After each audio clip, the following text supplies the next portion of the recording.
What is up, everyone? This is Devin coming back. Well, kind of back, kind of first one of the year. This could be motocross talk. Heck, we got outdoor motocross, pro motocross going on. Hopefully, I'll have my dirt bike back together and can hit up Redbud 4th of July weekend and get to probably try to do some riding and watch the pros. Maybe take some podcast equipment down there, see if I can get an interview with anyone.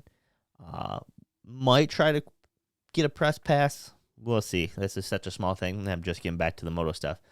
Moto's probably my favorite passion. You know, if you follow our sports talk that we do with the regular stick and ball sports, pros, stuff like that. All my cousins are big into, that side. So, we always had to talk. So we did that. I got one cousin that likes talking dirt bikes and stuff, but it's hard to get them on regular. I actually have a couple cousins that like to do that, but just hard to get them to commit. So I'm going to start doing these, try to do them weekly. Yeah, I'll probably record them sometime in the week and then release them like Friday before because they'll kind of review last week and then go into the weekend. So we'll see how that all ends up and see if it gets any better. Or see how long I can do these. See if I can get some sponsors to help out. Definitely, if you want to hit me up to help out with either the sports talk or this one, if you want to see this as more of a regular, a little bit of money will help, make this a regular thing. So we'll jump right into Hangtown kind of review. We'll start with the 250 class. So pulling up the results. So you guys can monitors here under the camera. So if you see me looking down, that's what I'm looking at is the results and stuff like that. So kind of coming in on the day, we heard the news that Jet Lawrence was sick. You can just see it in his face. He just kind of had that white, ghost look. Like you can just tell he didn't feel very good. He qualified second on the day still. It was impressive to see Justin Cooper. He must be feeling a little bit better after his injury. He, the week before, or he had a little bit of questions, he finished, I can't remember. I know it wasn't very good, but I think that injury, he'll get better as the season goes on. And so it was good to see him already up there. It looks like he pulled the whole shot, and I think the whole shot actually is like the first lap, so he was the first one to cross on the finish line and both times. So he pulled on the day, he went 2-3. Hunter Lawrence qualified third, and he was battling a little bit of sickness. By the sounds of it, he was kind of a little bit more over his sickness than what like Jet was. Sounds like Hunter may have been a little sick going into Paula last weekend. So kind of impressive to see what he's been able to do because he went 2-2 behind his brother at Paula or Fox Raceway, and then he was 4-2 this weekend. And then like Jet, like we already had said, he qualified second. He's been sick. He still went 3-1, and he won. Obviously both motos last week at Fox Raceway. Well, he won one. This kid is just a beast. For being 18 years old, what he's doing right now. Oh, and just when you watch him ride, it looks effortlessly to him. So it's impressive. I've been impressed with him. I think it's his championship to lose. If I was putting my money down, I'm taking him. And he managed to get through it last year and get it. So I think and then being sick this weekend, just showing his effort. Or, he's probably was running about 80%. And these guys, to even keep up with his 80%, were crashing out. Like Joe Shimoda, who qualified 7th on the day, but went 5-4, or could have easily won that first moto until a crash happened. So then you had Michael Mosman, and who won the first moto and then ended up crashing out in the second moto and got 39th. And, didn't get any points. It's, drops him way back. Kind of looking Max Volan, he was 5th on the day. He qualified 15th and 7-5. He's sitting, 8th in the championship. A little bit of struggle. Max is a kid I see within another year or two to finally start breaking out of his shell. I felt KTM pushed him to go in way too early. You kind of hear that from people who know his inner circle, other podcasts and stuff you listen to. Who, that's just the big thing is that, and you even look at him, he is not a very big kid. Look at him, he's can't. I would be scared to see him on a 450 because he's going to have to let the bike do whatever it wants. Even on this 250, I don't think he's muscling it around much. So I think you'll see that, if he can get a little bit more time, stay healthy, get a little bit stronger, I could see big things coming from Volan and down the road. Levi Kitchen got 6th on the day. I'm kind of he's been probably my most disappointed. I was expecting a little bit more out of him. I was kind of expecting him to be up there with Justin Cooper or Shimoda, Hunter Lawrence, Jet Lawrence, kind of battling with them guys. So I don't know what's going on there with that. So we'll see if it gets any better. And Seth Haymaker got 7th. Styles Robinson 9th. Running out the top 10, Nicholas Ramon, I think that's how you say his name. Rookie. He's been impressing me, honestly. I mean, to go from last year, I guess some people probably look at this as a diss on how the amateur motocross scene works, because he was last year's 250B champ, and he's going to this year, and he's top 10 in pro. So, I guess what does that say about our amateur circuit is that most people be like, oh, that means that a bunch of sandbaggers went down at Loretta's and stuff like that. I don't know if that's the case, or I don't know. I could go back and forth, because if he would have raced Ace class, he might have finished like top 10, top 5, but that might not have been looked at as heavily. I know he kind of had the deal locked up, and he was supposed to be running A this year, and hopefully won the title, then going pro. But they kind of felt like his speed was there and stuff. So I don't know. Is it the transition that he made from training all year that's got him to the pro level already, or has it been because was he already there basically? So I would say it's probably been the training. They're like, hey, you're ahead of schedule. You're looking faster than what we thought you were going to be. Do you want to try pro? And kind of was like, yeah. So I think that's where that comes from a little bit. It was a bummer to see Austin Faulkner not race. I'm trying to think if there's anyone else that kind of didn't make it. Not that I can think of off the top of my head. Jalik Swold, that was kind of good to see him back after his nasty crash. So I think we'll see more out of Jalik as he feels a little bit better, unless he gets injured, because that seems to be his forte. Nate Thrasher, I'd like to see a little bit more out of him. He always seems to have like those one crazy ride sometime through the season, so that's one thing I could see. Pierce Brown, RJ Hampshire, hopefully RJ's okay. I'm pretty sure he had a crash. And then, yeah. Trying to look through here.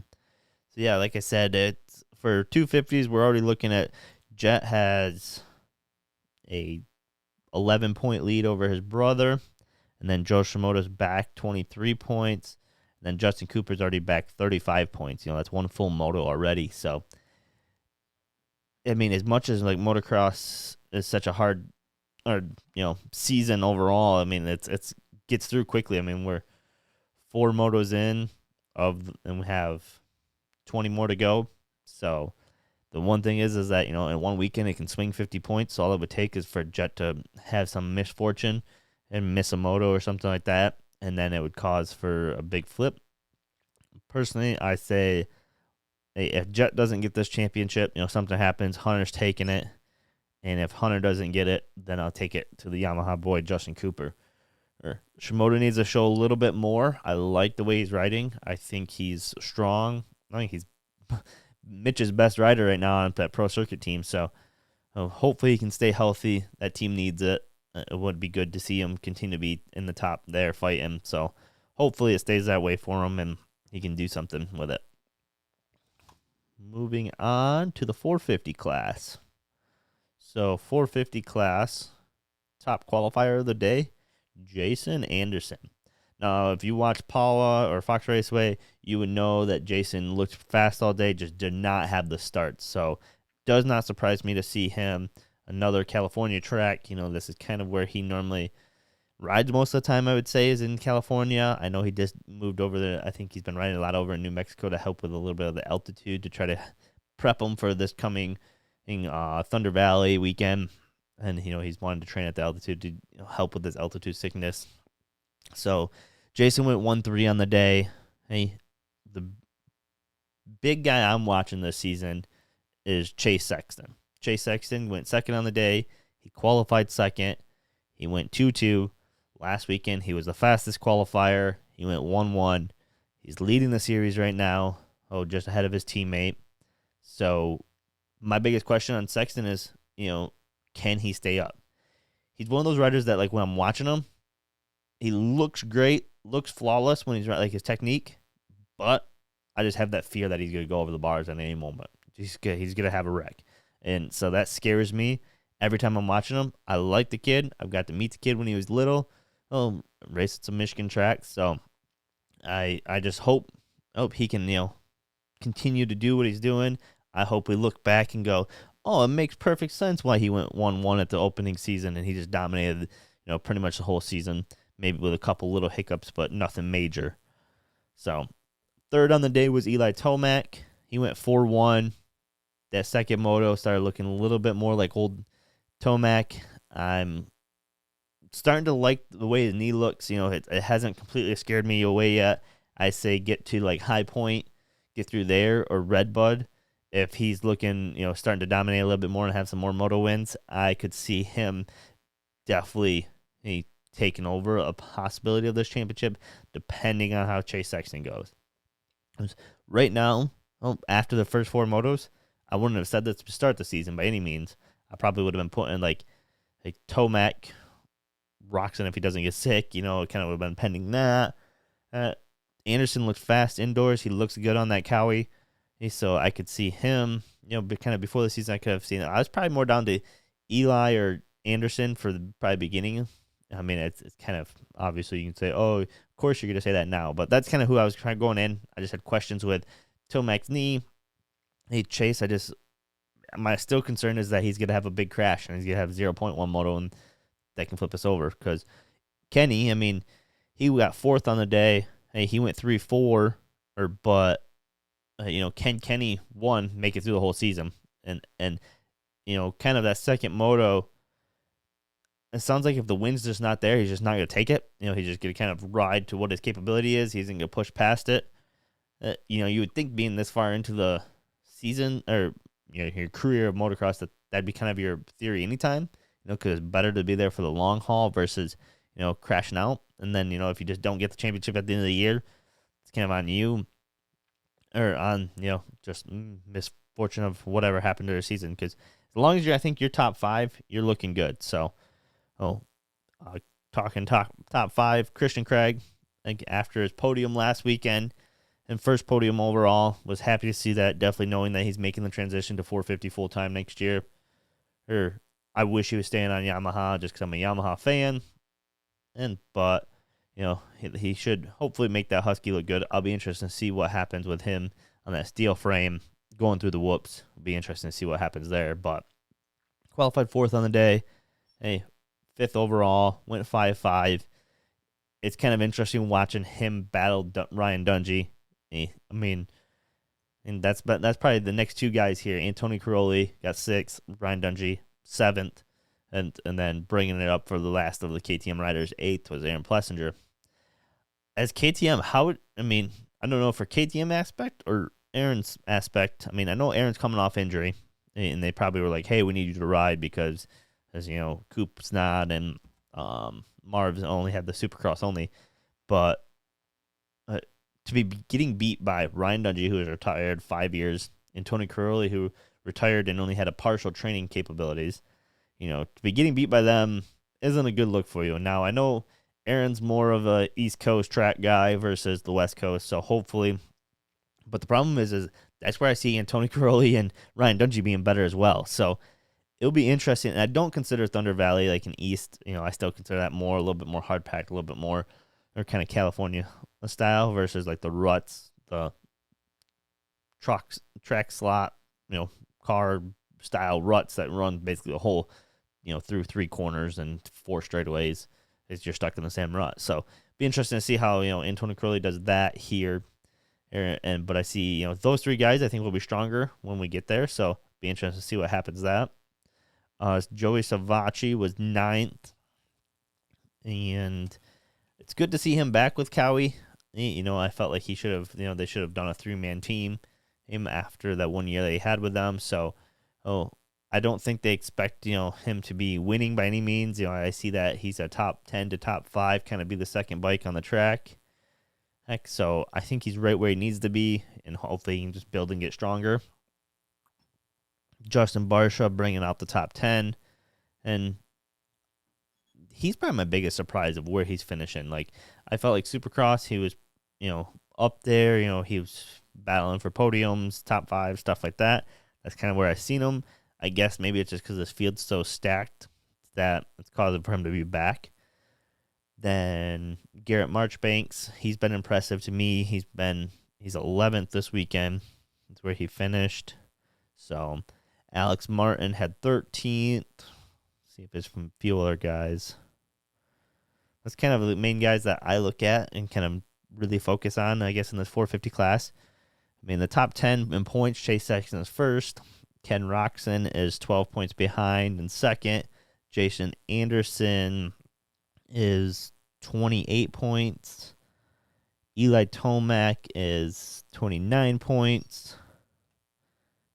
Or no, yeah. Right? 5, 8. Yeah, 29. Apparently I can't do math. Christian Craig 5th at 72. Ryan Dungey is 6th at 61. And Tony Caroli's 7th at 55. Aaron Plessinger's 8 at 51. Justin Barsha's 9 at 46. Garrett Marchbanks 10th at 42. Alex Martin 13th, 31. Shane McElrath is 40th or 11th at 40 points. So, again, I didn't really talk much of Shane. He finished 14th just behind Alex. Gilbert had a big get off. I was kind of excited to see what he could do after what he did. I know he's not going to be here the whole season, but I was excited to see what he could do for a second race since he did pretty good. The first, was up inside the top 10 for a while, and then fell back a little bit towards the end. Looking at some of these guys, his hands and stuff like that, like I think it was Garrett Marchbanks in his vlog, his hands, apparently he hasn't been riding much because his hands, just blisters were bursted, and he was saying how it just, felt like knives stabbing into his hands. So, Ryan Dungey has said now that he's, doing the whole season. At least that's his plan. And Tony Caroli, I hope to see do the whole season. And it sounds like, as long as he's having fun, he's going to continue to do it. Right now, he signed up for just the next two, Thunder Valley and High Point. At that point, I think you would do Red Bud, Southwick. You might as well. Well, at least, I think he'll do well on those tracks. You're still on the East Coast, so Spring Creek, I don't know, just the whole series. I mean, I could see him all the way through Ironman, and then if you just didn't want to do the Fox Raceway, Paula again. But at that point, you might as well, if you've done all of them. And then I know he wants to ride with the number 1 plate for Italy for donations at Red Bud. So it's like, why would you not want to race Red Bud? And so, my mind, I think he ends up doing them all, or 90% of them. If he doesn't quite do them all, as long as he stays healthy and is having fun. I don't see, like anyone stopping him really, like saying, oh, yeah, we're not getting the results we want. I think they want top, 5s is kind of what they're really hoping on their guys. But when Ryan Dungey and Antonio Corona is beating your main rider, Aaron Plessinger, it's kind of like, okay, why not keep them on there? So, we'll be watching this weekend and see how, I guess it's supposed to be really hot there at Thunder Valley, and see what the elevation does for a lot of the riders. With that hot elevation, the bikes feel slower, they always say, and I just think it's gonna mix it up a little bit. So see if Chase Sexton can stay strong. Hopefully he can keep it on 2 wheels.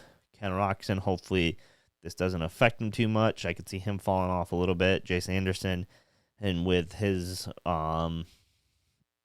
altitude sickness that he gets, could see potentially for Eli to get a win this weekend. I could see Christian Craig back on the podium. And so that's kind of what I could see. And I mean, Ken Roxon, Anderson pulling up 4th, 5, flip flop them either way. Dungy right around that 6th spot. And Tony Curley, I can see around the 7th. Yeah, I just don't know about Barsha, like kind of what he'll do. So that's kind of how my thoughts are this weekend coming up. I'll have to look at my Pulp MX fantasy and start kind of getting that together. Oh, I say if I get some people that start listening and following along, we can always start up our own Pulp League. You can maybe try to get, if I get some sponsors and stuff, maybe try to get some prizes for it. That'd be a fun time. Good time to talk shit and stuff like that. So if you enjoy stuff like this, let me know. I mean, if you want to hear more, try to comment or like or hit me up. If you want to come on, hit me up. Again, just simply go to our Facebook, the Amateur Life Facebook, and shoot us a message or comment on our YouTube. I'll try to reach out to you. So, yeah, definitely would be more than happy to get more people on here. All right. Well, peace out till next time.